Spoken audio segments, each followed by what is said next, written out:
Visakha EPDCL కార్యాలయం వద్ద CPI ఆందోళన నిర్వహించారు. విద్యుత్ ఛార్జీల పెంపుపై ఆగ్రహం వ్యక్తం చేశారు. ఎన్నిసార్లు విద్యుత్ ఛార్జీలను పెంచుతారని ప్రభుత్వంపై మండిపడ్డారు. మరోసారి ఏపీఆర్సీ ద్వారా రాష్ట్ర ప్రజలపై విద్యుత్ భారం మోపితే ఊరుకునేది లేదన్నారు. ప్లకార్డులు, జెండాలు పట్టుకుని ప్రభుత్వానికి వ్యతిరేకంగా నినాదాలు చేశారు.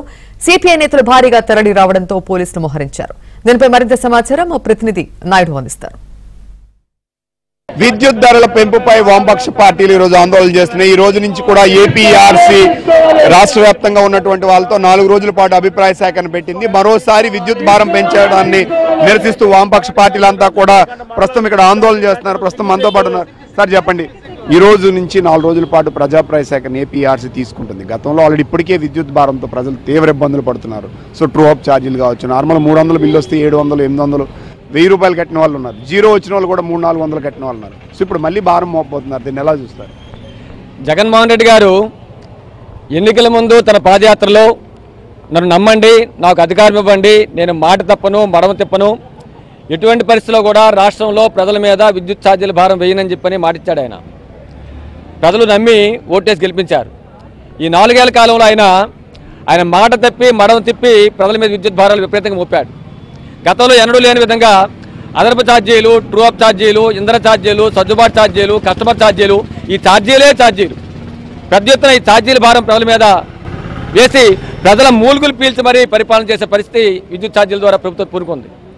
ఈ విద్యుత్ ఛార్జీలు ధరలు పెరగడంతో నిత్యావసర వస్తువుల ధరలన్నీ విపరీతంగా పెరుగుతున్నాయి. ఆ మేరకు మళ్ళీ భారం పడుతుంది ప్రజల మీద. ఆ విధంగా మోయలేని విధంగా ఈ ప్రభుత్వం ప్రజల మీద భారాలు వేస్తుందని చెప్పి స్పష్టంగా కనిపిస్తున్న విషయం. రెండవది, మాది రైతుల ప్రభుత్వం, సామాన్య ప్రభుత్వం అని చెప్పి ముఖ్యమంత్రి చెప్తారు. రైతుల ప్రభుత్వం అయితే రైతులతో వ్యవసాయ పంపు సెట్ ఎందుకు మీటర్లు బీస్తున్నారు? సామాన్య ప్రజానీకారికి మీరు వాళ్ళు ప్రత్యేక మీటర్లు బీస్తారు ఎందుకు మీరు చెప్తున్నారు? అదనంగా ఈ మీటర్లు ఎందుకు కోసం పెట్టాలి అంటే అదానీ, అంబానీ వంటి కార్పొరేట్ శక్తులకి ఈ రాష్ట్ర ప్రయోజనాలు ఫలంగా పెట్టి కేంద్రంలో మోడీ ప్రభుత్వం విద్యుత్ రంగాన్ని పూర్తిగా ప్రైవేటీకరణ చేయడం పూనుకుంటే దాన్ని ఎదిరించి అడ్డుకొని రాష్ట్ర ప్రయోజనాలు కాపాడుతున్న ముఖ్యమంత్రి దాని భిన్నంగా ఈరోజు ఈ విద్యుత్ సంస్కరణ చట్టాన్ని ఆమోదించి రాష్ట్రంలో ఈరోజు ప్రజల మీద భారాలు వేసే కార్యక్రమం పూనుకుంటున్నాడు. ఎటువంటి పరిస్థితులు సమస్య లేదు, ఖచ్చితంగా వ్యతిరేకిస్తాం, తిప్పుకుంటామని చెప్పి చెప్పదలుచుకున్నాం. సో ఇప్పుడు ఆల్రెడీ 4 రోజుల పాటు ప్రజాప్రాయ సేకరణ అయితే నేరుగా కాకుండా వీడియో కాన్ఫరెన్స్ ద్వారా తీసుకున్నారు. సో ప్రజల నుంచి నిజంగా తీసుకున్న అభిప్రాయాలకు విలువనిస్తున్నారని భావించవచ్చా? ఏమాత్రం విలువ లేదండి ప్రజలకి. ప్రజలు లేకుండా వర్చువల్ పద్ధతిలో ఎప్పుడో కరోనా టైంలో పెట్టింది ఇప్పుడు అదే అమలు జరుపుతున్నారు. 70 మంది కోసం 4 రోజులు కేటాయిస్తారట. మీ అభిప్రాయాలు చెప్పండి, మేము రాష్ట్ర ప్రభుత్వానికి ప్రతిపాదనలు చేస్తామని చెప్పడం మోసపూరితం. ఇది ప్రజాప్రాయ సేకరణ, ఇది పూర్తిగా దుర్మార్గం. ప్రజలు లేకుండా, ప్రజల అభిప్రాయాలు లేకుండా ప్రజాభిప్రాయ సేకరణ ఎలాగవుతుంది? ముఖ్యమంత్రి గారికి తెలుసు.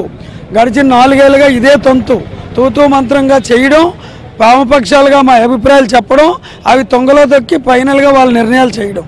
కానీ ముఖ్యమంత్రి గారు ఒక విషయం తెలుసుకోవాలి, మీకే తెలివితేటలు లేవు, ప్రజలకు కూడా ఉన్నాయి. ఇది ఎన్నికల సంవత్సరం, మిమ్మల్ని ఏం చేయాలో ప్రజలు ఆలోచన చేస్తున్నారు. అందుకని మీరు తొందరపడకండి. మీరు ఖచ్చితంగా విద్యుత్ ఛార్జీల పెంపు ప్రతిపాదన విరమించుకోకపోతే మీరు పబ్జీ గేమ్స్ ఆడుకోవడం ఖాయం. ఇది ఇక్కడ వామపక్ష నేతలు అని చెప్పింది. ఖచ్చితంగా విద్యుత్ భారాలతో ఇప్పుడే ప్రజలు ఇబ్బంది పడుతున్నటువంటి పరిస్థితి ఉంది. సో ఇప్పుడు మళ్ళీ భారం మోపడానికి ప్రభుత్వం ప్రయత్నాలు చేస్తుంది. మరోవైపు ప్రజాప్రాయ సేకరణ నేరుగా బయట చేయాలి, ఇప్పుడు కూడా వీడియో కాన్ఫరెన్స్ ద్వారా తీసుకోవడం అనేది సరైనది కాదని చెప్పి ఇలా చెప్తున్నారు. సో విద్యుత్ ఛార్జీలు కానీ పెంచితే ఖచ్చితంగా ఆ ప్రభావం వచ్చే ఎన్నికల్లో ఈ రాష్ట్ర ప్రభుత్వంలో ఉన్నటువంటి ప్రభుత్వం, వైసీపీ ప్రభుత్వం చూడాల్సి వస్తుందని చెప్పి హెచ్చరిస్తున్నటువంటి పరిస్థితి కనిపిస్తుంది. వీడియో జర్నలిస్ట్ విజయ్తో నాయుడు, విశాఖపట్నం నుండి.